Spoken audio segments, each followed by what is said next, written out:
Hello everyone, myself Dr. Ajit More, Assistant Professor, Department of Commerce, KTHM College, Nasik.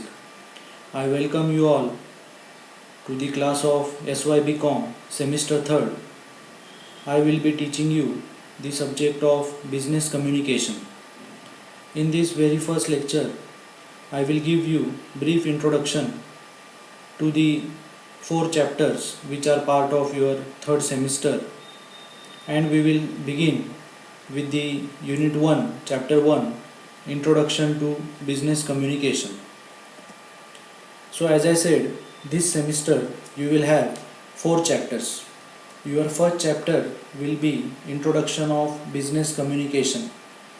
In that chapter, we will talk about meaning and definition of communication, characteristics, importance of communication, principles of communication, process of communication. We will also talk about barriers to communication and remedies to barriers. The last point will be methods and channels of communication. As this is a new paper, new subject, that is why first of all the first chapter will be Introduction to Basics of Communication. Chapter 2 is Business Letters. In this chapter, first we will see meaning and importance of business letters. Second is qualities or essentials, physical appearance of business letter. And last point will be layout of business letter. So your second chapter will be about various business letters, how to write a business letter, what qualities should be there in that business letter, and what should be the overall structure or layout of the business letter. Now chapter 3 is soft skills. In this topic we will start with studying meaning of soft skill, need of soft skill, and then importance of soft skill. Second point is elements of soft skill. Under elements we will study manners and etiquettes, grooming, effective listening and speaking, interview skills, presentation, group discussion, problem solving skill, and lastly time management abilities. So these few elements will be studied under elements of soft skill. Last chapter for this semester is chapter number 4, resume writing and job application letter. In that we will start with introduction, then we'll see essential elements of biodata, resume writing, and then curriculum vitae, that is CV. The second part of the chapter will be meaning and drafting of job application letter. So in this way we will try to cover all these 4 chapters for your 3rd semester. Now let's begin with your first chapter, that is Introduction to Business Communication. Communication is central to everything that wanders. One's activities might succeed or fail, and one's goal can be achieved or not according to one's ability to communicate effectively. So this very first paragraph gives us idea about how communication is important or how it is central part of everything that we do on a day-to-day basis. And when we are talking about business communication, that means while doing business or while being part of any business activity, you have to make sure that you have the ability to communicate effectively. Every organization, whatever its business or whatever its size, is held together by communication. It has to perform its functions through the process of communication. So in the introductory paragraph you must understood that communication is basis of everything, and without communication the day-to-day business activities cannot be conducted sufficiently. That is why it is mentioned there that the organization and the part of organization, that is the business, the employees, all these things are held together with the help of business communication. That is why studying communication becomes important. Next we will see meaning and definition of communication. So let's see what is meant by communication. The term communication is derived from the Latin term communis, that means common. Whatever is common is shared by all, hence the sense of sharing is inherent in very original nature of communication. So in this first paragraph they have tried to mention how the word communication came. So it came from the Latin word communis, and communis means making common.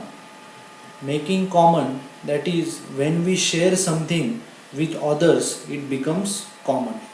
That is why the basis of communication is sharing. So under communication we have to share our thoughts, or we have to share information. Let's see first definition of communication. Communication is the process of passing information and understanding from one person to another. It is the process of imparting ideas and making oneself understood by others. So in this first definition you will understand that communication is a process, and in that process we have to pass information and understanding from one person to another, and it is process where we share our ideas and we try to create understanding by sharing those ideas or by passing that information. Second definition, communication is an exchange of facts, ideas, opinions or emotions by two or more persons.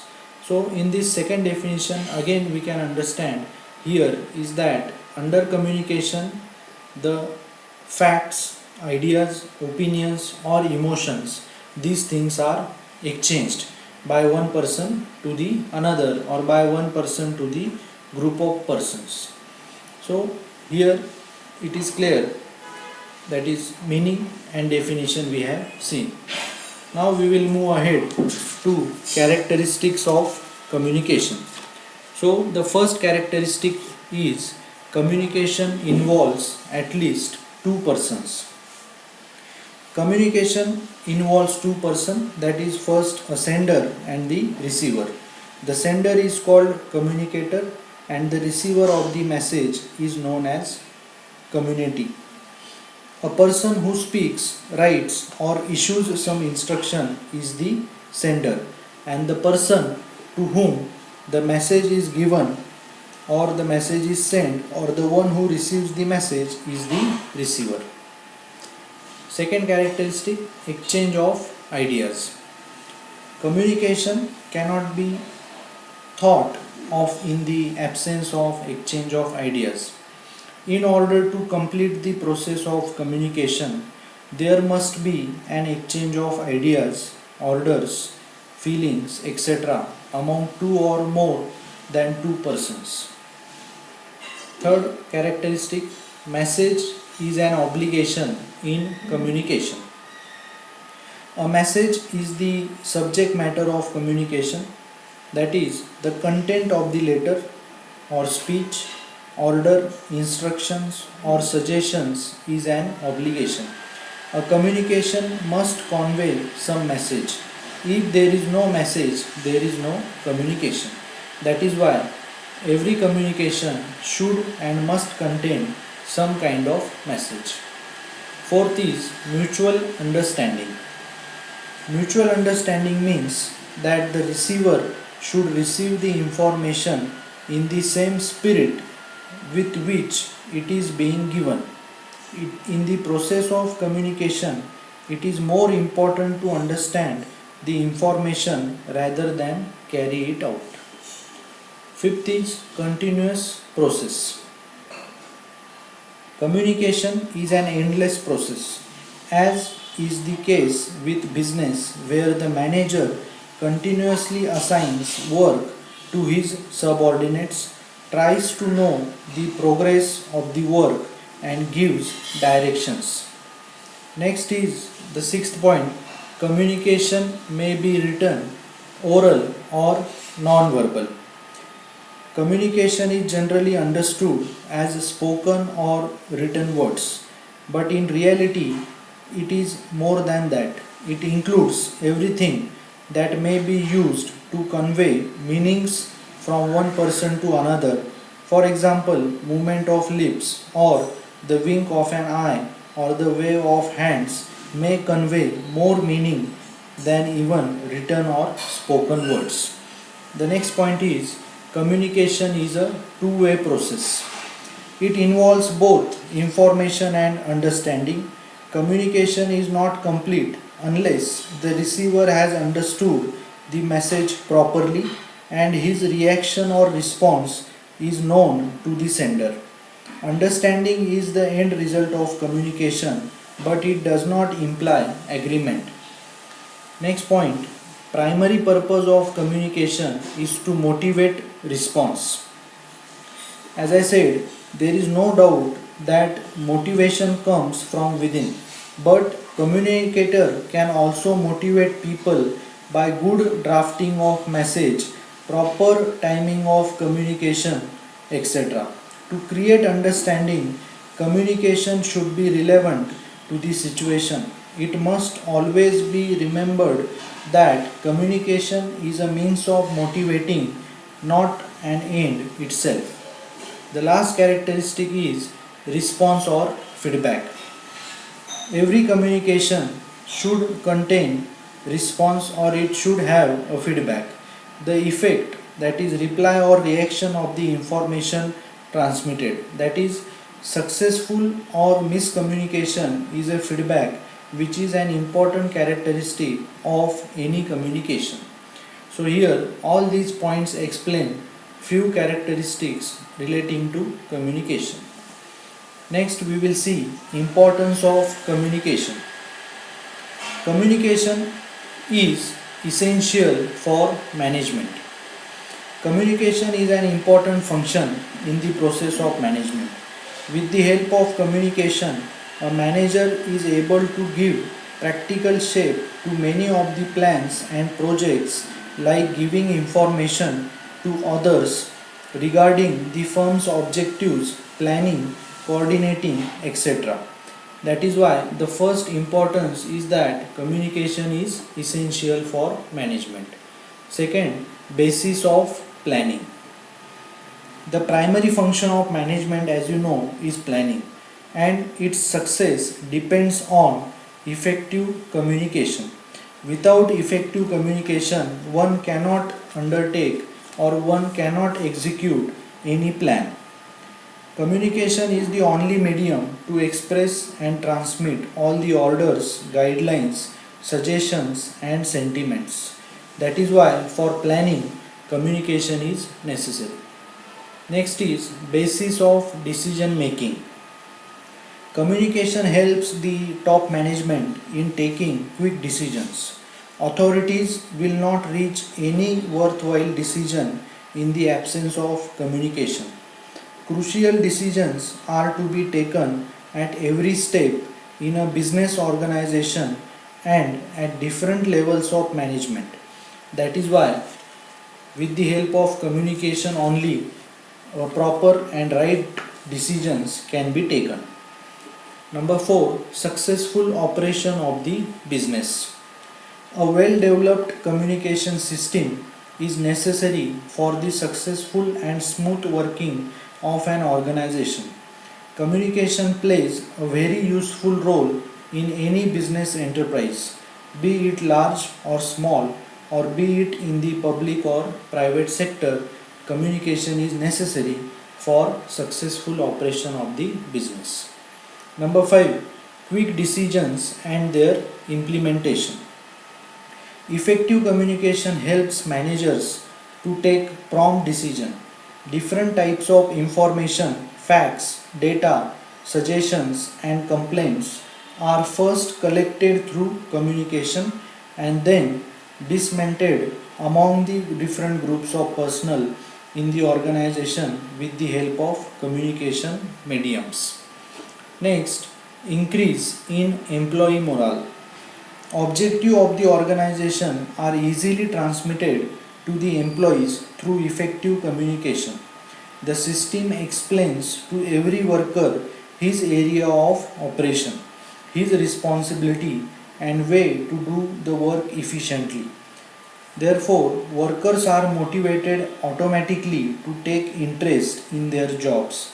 Employees get greatly attached to the enterprises when there is a continuous exchange of ideas and information between the manager and the employee. Number 7. Promotion of industrial peace. Peace is necessary in the organization so as to achieve more production. Long strikes and lockouts bring the firm to the verge of insolvency. Employees should get proper information about the organization at regular intervals to avoid misunderstandings. Effective communication helps in managing information between the employees and the top management. That is why it maintains industrial peace. Next is cost reduction.